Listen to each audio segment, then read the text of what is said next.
మన తెలుగు రాష్ట్రాల్లో ఇస్తున్న వ్యాక్సిన్లకు అదనంగా ప్రైవేట్లో మీరు ఏ వ్యాక్సిన్లు తప్పకుండా తీసుకోవాలని ఒక ప్రముఖ పీడియాట్రిషియన్గా మీరు చూసారు? సో నేను 4 వ్యాక్సిన్స్ రికమెండ్ చేస్తున్నాను. Not personally I would recommend. అంటే that is what is recommended by Indian Academy of Pediatrics. అంటే whatever the government is giving అడిషనల్గా ఏం తీసుకోవచ్చు.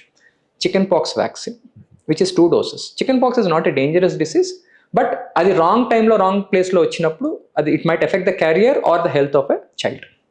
సెకండ్ వచ్చి హెపటైటిస్ ఏ. హెపటైటిస్ 2 రకాలు ఉంటాయి జాండీస్లో. ఒకటేమో హెపటైటిస్ బి వల్ల వచ్చేది, ఒకటి హెపటైటిస్ ఏ వల్ల వచ్చేది. సికి వ్యాక్సిన్ లేదు. సో ఇది 1 year తర్వాత తీసుకుంటారు. తర్వాత next dose is given after 6 months. Hepatitis A ఒకటి, చికెన్ పాక్స్ ఒకటి, నెక్స్ట్ టైఫాయిడ్ వల్ల కూడా పెద్ద ప్రమాదం లేదు, మెడిసిన్స్ అన్నీ ఉన్నాయి, కానీ cost of treatment is 10 times more than the cost of the vaccine. So typhoid vaccine is what I would recommend. So ఈ 3 vaccines అయితే వాట్ ఎవర్ యూఆర్ టేకింగ్ దాంతో అడిషనల్. ఇవి కాకుండా if affordability is not an issue, you wanted to give additional protection, flu vaccine is something which is selective and elective. It is optional. It's not mandatory. Age కూడా mention చేస్తారు so any child above 6 to 7 months, ఇనిషియల్గా first year అయితే 2 doses, దాని తర్వాత every year till the child reaches 5 years. ఎందుకంటే అప్పటికి immunity వాళ్ళకి develop అవుతుంది కాబట్టి 5 years తర్వాత యూజువల్గా అవసరం లేదు. Only immunocompromise children every year ఇస్తాం.